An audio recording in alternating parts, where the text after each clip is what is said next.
Hi మామ, రణబీర్ కపూర్ గారు హీరోగా యాక్ట్ చేసిన రామాయణ ట్రైలర్ అయితే రిలీజ్ అయిపోయింది. ఆ ట్రైలర్ చూసి ఎలా ఉందో చెప్పేద్దాం.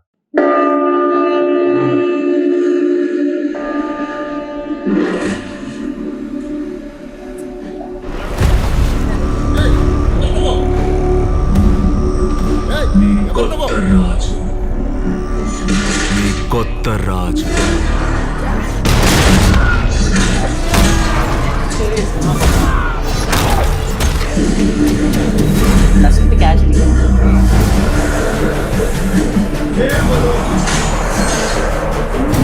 దేవలోకం, భూలోకం, పాతాళలోకం, ముల్లోకాల్లో ఇక ఒక్కటే సామ్రాజ్యం.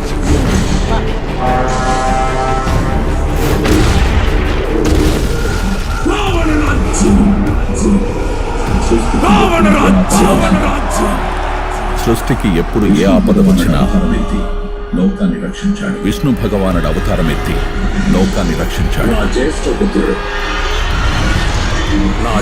పుత్రుడు రాముడు.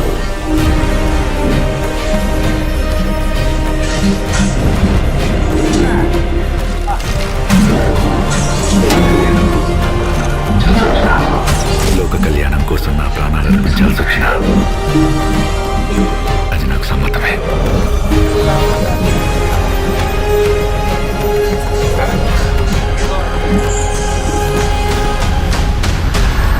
నిర్ణయం తీసేసుకున్నాను. ఒక పుత్రుడిగా నా తండ్రి గారి వాగ్దానాన్ని నెరవేర్చడం నా కర్తవ్యం. నా తండ్రి గారి వాగ్దానాన్ని నెరవేర్చడం నా కర్తవ్యం. 14 ఏళ్ల వనవాసం. 14 ఏళ్ల వనవాసం. సీతాదేవి మన వివాహ సమయంలో మీరు నాకు ఇచ్చిన మాట మర్చిపోయారా? మన వివాహ సమయంలో మీరు ఇక మన వార్తవ్యం ఒకటే. అందులో ఏది రాసి ఉన్నా సరే ఒకటే. నాకు సమ్మతమయ్యే శాంతంగా రాయలు చేస్తుంటే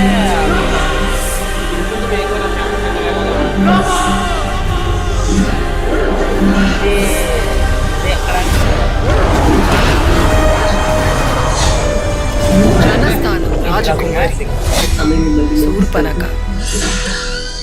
ఆమె మిమ్మల్ని మోహిస్తోంది. ఖచ్చితంగా ప్రతీకారం తీర్చుకుంటాను శూర్పణఖ. రాముడి మరణం భీకరంగా ఉంటుంది. అవమానం ఘోరంగా ఉంటుంది. రావణుడు ముల్లోకాలకు అధిపతి అయింది. ఆ ముల్లోకాల సాక్షిగానే నేను అతన్ని బంధిస్తాను. తీసుకొస్తాను. నా సీతను నేను తిరిగి తీసుకొస్తాను.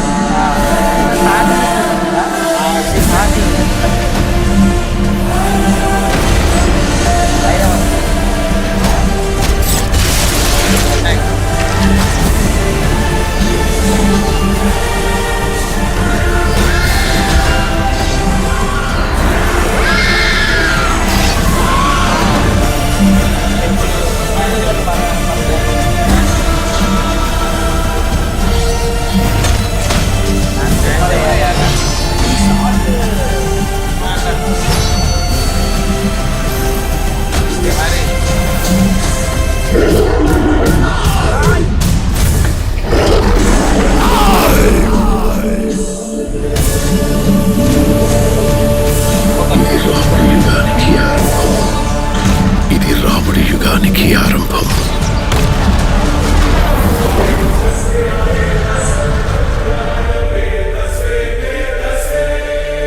మొత్తానికి రామాయణ ట్రైలర్ అయితే అయిపోయింది. అంటే ఇంతకు ముందు టీజర్ రిలీజ్ అయింది ఒక కొన్ని మంత్స్ బ్యాక్. ఆ టీజర్ బోల్డ్ అన్ని ట్రోల్స్ ఇవన్నీ వచ్చాయి. అంటే విజువల్స్ కొంచెం బాగాలేదని, 4,000 కోట్లు బడ్జెట్ పెట్టారని. కానీ ఈ టీజర్ చూడడానికి నాకైతే బాగా అనిపించింది. అంటే దాంతో కంపారిజన్ చేస్తాం కదా మనం, కంపారిజన్ లో మంచి మెట్ అయితే వచ్చింది. అండ్ ఇంప్రూవ్మెంట్ ఉంది అని అయితే నాకు కనిపించింది. అండ్ వాళ్ళకి 3D థియేటర్ చూసాను. మీకు ఎలా అనిపించింది? నేను బ్రాండ్ డేకి వెళ్ళినప్పుడు అసలు నేను అంటే స్పైడర్ మ్యాన్ కోసం నేను ఎగ్జైట్ అవుతున్నాను. కానీ సడన్ గా 3D ట్రైలర్ చూసేసరికి నేను చాలా బాగా సర్ప్రైజ్ అయ్యాను. యాక్చువల్లీ 3D లో ఇంకా బెటర్ ఎక్స్పీరియన్స్. 3D లో అదే నార్మల్ గా ఉన్న 3D లో బెటర్ ఎక్స్పీరియన్స్. అండ్ ఇందులోనే ఒక షార్ట్ లోని చెప్తాను, సాయి పల్లవి సీత క్యారెక్టర్ ఒక వారియర్ క్యారెక్టర్ చేసి అసలు రామాయణంలో ఉందా అంటే అసలు చిన్నప్పటి నుంచి నేను విన్న కథలు ఎక్కడ కూడా సీతాదేవి వారియర్ అని ఎక్కడ చూపించలేదేమో, నాకు తెలియదేమో. అంటే అంటే నాకు తెలియదు రామాయణ క్యారెక్టర్ లో అది అసలు రామాయణంలో ఆ టైప్ ఆఫ్ వారియర్ ఎట్లా పొంది అన్నది నాకు ఇప్పుడు తెలియదు. మిగతా కాండలు ఉండొచ్చేమో, చూడాలి. అది తెలియదు. ఇక్కడ మెయిన్ ప్రాబ్లం అంటే ఓకే విజువల్ పరంగా బాగుంది. రామాయణ కథ మనందరికీ తెలిసిందే నార్మల్ గా. రాముడు సీత వనవాసంకి వెళ్ళినంత వరకు కథ వచ్చాము. ఇందులో ఎక్కడ ఆంజనేయ షాట్ ఒకటి పెట్టలేదు. ఆంజనేయ షాట్ మీరు గమనిస్తే మండోదరి షాట్ కూడా ఒకటి కూడా లేదు. యాక్చువల్గా కాజల్ గారిని తీసుకున్నారంటే ఆ క్యారెక్టర్ కి ఎంతో కొంత డెప్త్ ఉండే ఉంటది. చూపించలేదు, మరి ఏమీ చూపించలేదు. ఆంజనేయ స్వామి క్యారెక్టర్ చూపించలేదు, మండోదరి క్యారెక్టర్ చూపించలేదు. విజువల్ పరంగా కానీ యష్ అయితే మాత్రం ది బెస్ట్ ప్రెసెన్స్.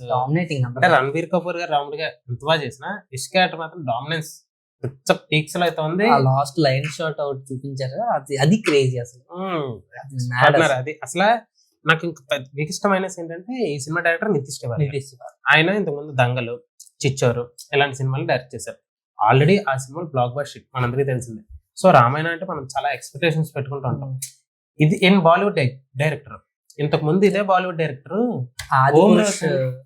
సో కూడా కానీ ఏ మాటగా మాట చెప్పుకోవాలి, మ్యూజిక్ విషయంలో ఆది పురుష్ లో అంటే హ్యాన్స్ జిమ్మర్, ఏఆర్ రెహమాన్ కలిసిన ఆది పురుష్ మ్యూజిక్ ని రీచ్ చేయలేదు.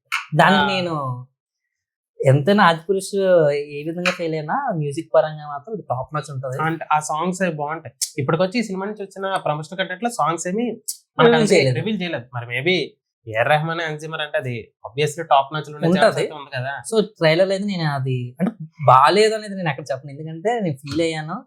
బాగుంది బీజిఎం అది కూడా. స్టార్టింగ్ యష్ని చూపించేటప్పుడు కూడా చూస్తే మనం సీతాదేవి దగ్గర వెళ్ళేటప్పుడు పిచ్చిగాడిగా వెళ్తారని చెప్పి చిన్నప్పటి నుంచి వింటున్నాం. కానీ ఈ షాట్ లో కూడా అలాగే ఉంది, కానీ ఏదో వార్ సీక్వెన్స్ జరుగుతుంది అక్కడ.